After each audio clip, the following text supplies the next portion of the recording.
Hello YouTube, Boss Rino. Welcome to my channel. So dahil ang dami nagre-request ng Darkest Hours, ang gaganda naman ng video nila, nakakatakot siya mag-narrate, no? Ito, maganda to, 5 paranormal videos caught on live television. So ito, live television to. So sigurado walang hocus pocus to, di ba? Live television di ba? Pero syempre, hindi na live to ngayon. Pero ito, tingnan natin sa nag-request ito para sa inyo to, Pasensya na nakasando talaga ako. Sobrang init na talaga sa Pilipinas. So, tirahin natin ito bago pa tirahin na iba. Paranormal recordings that by the mere chance of occurring in a controlled environment should never have happened. My name is Leonor Clay. And this is the darkest secret. Yes. Today we present 5 paranormal videos captured on live television. Number 5. Ito na.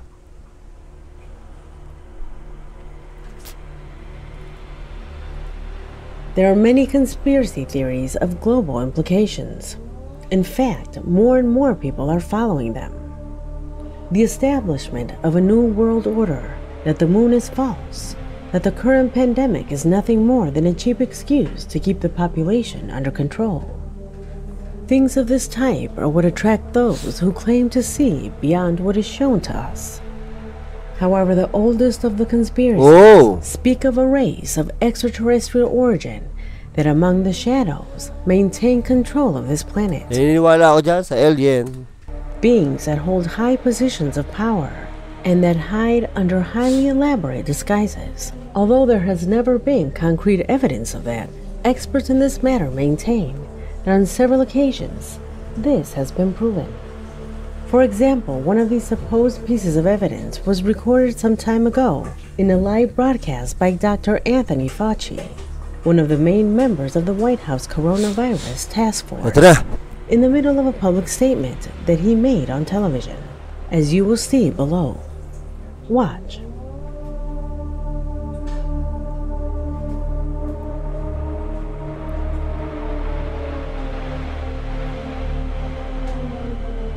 Oh, ano yan? Ano yan? Oh, shit. Oh, shit. Nakamaskara lang?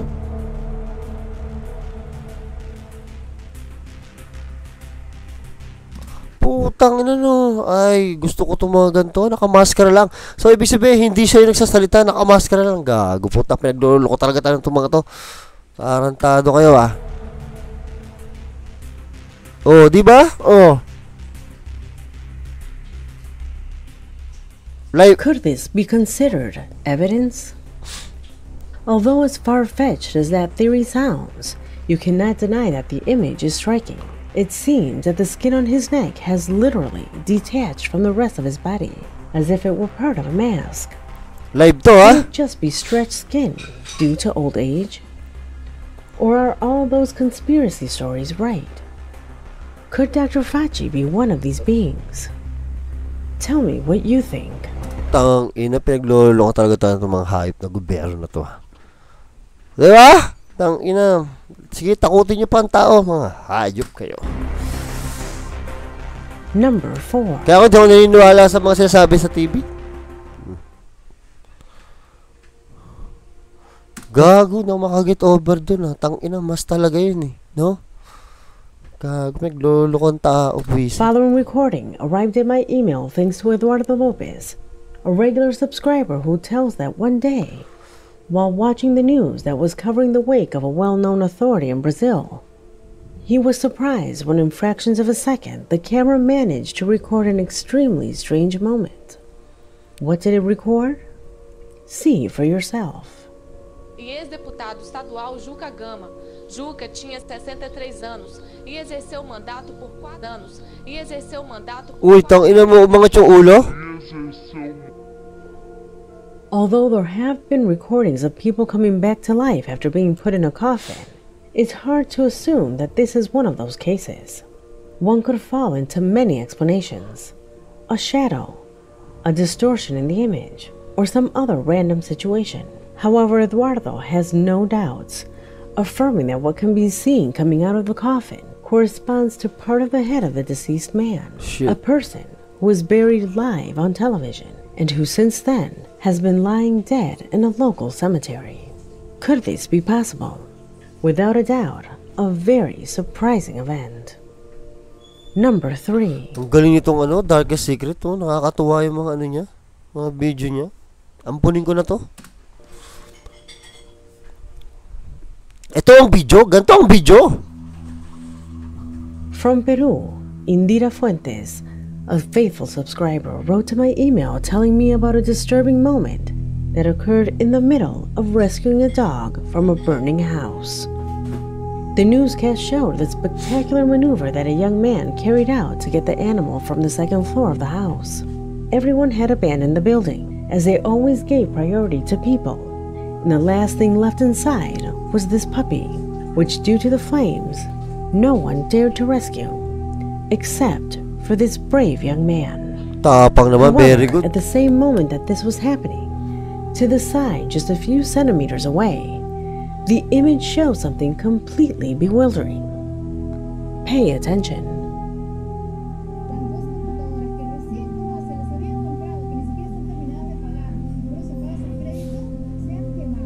Tangina, tapang nung lalaki, very good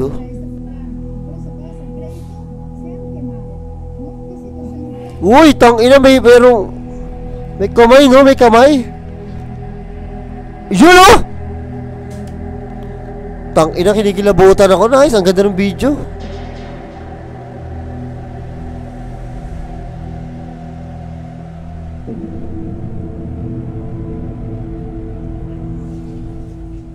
The young man's action is so spectacular that few people at that time notice that strange figure that appears to one side. Zooming in, we see a woman stretching out her arms with an unclear intention. And all this that is barely perceptible. But the most incredible of all is that according to Indira, there was no one else in the house apart from the dog. Live yan, live. In fact, no fatalities were recorded because fortunately, by this time, there was no one else inside. Could it have been a spirit who tried to intervene in this rescue? Shit, grabe, galing. Tell me what you think. Galing, tangina. Number 2. Kikilabutan ako na natutuwa ako sa video. Ang ganda kasi.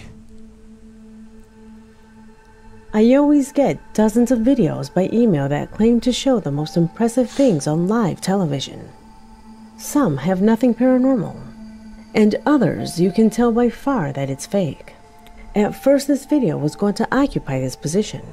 A woman who was supposedly the victim of a possession in the middle of the program. The performance is definitely forced, and that obligated me to keep browsing my email in search of better content.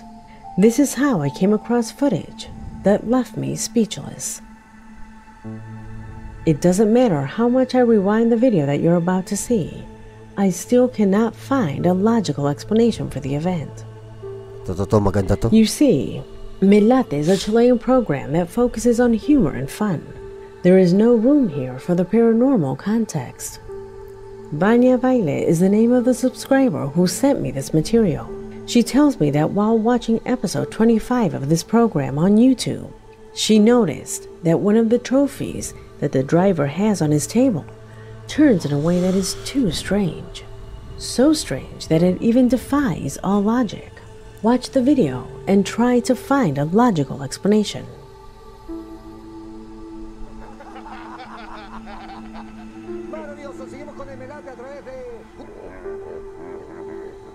Oh, tangina, gumalaw. Oh, gumalaw. Wow, umikot ka. Hindi naman kaya ikot ng papel yun.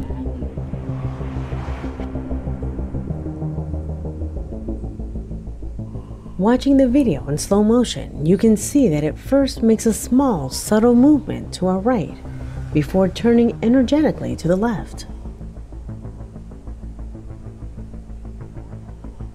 The trophy is too heavy for the wind from the air conditioner to move it. The host of the show doesn't touch it, and the table doesn't move either. The only reasonable explanation that I find is that the driver, when moving this piece of paper, one of the ends of it slides underneath and manages to move it. However, what does not make any sense with this hypothesis is that it moves so slightly that I'm not sure that a sheet of paper can do it without making the structure rock back and forth. What do you think? Do you think this movement is due to the paper? Or maybe something much more inexplicable happened here. Grabe naman yun. Napakagaan ng papel para ma-move niya yung trophy. Trophy yan, mabigat yun eh. So kahit nakapatong yung trophy dun sa papel, hindi gagalaw ng paikot yan. Dapat yan, ang galaw niya, pahila. Kung tulak, hindi kaya itulak ng papel. Pahila, kaya. Kung nakapatong yung trophy sa papel, di ba? Pero kung paikot, hindi kaya ng papel. Or maybe something much more inexplicable happened. Di ba? Galing ko mag-imbestiga, no? Oh, kaya maniwala sa akin. Here. Number 1. Takot, nice. Gusto ko itong mga ganito kasi live television to eh. Kaya totoo-totoo eh, kapani-paniwala talaga eh.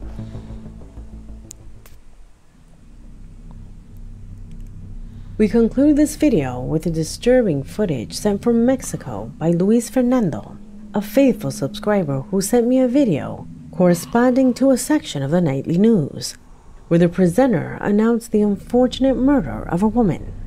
The moment the story finishes, the camera returns to the studio. It was then that something was seen behind her that for Luis was extremely disturbing. Observe. Mañana va a continuar esta audiencia. Oh! Mañana Sumilip na yun. Esta audiencia. Oh, shit. Mañana va a continuar esta audiencia.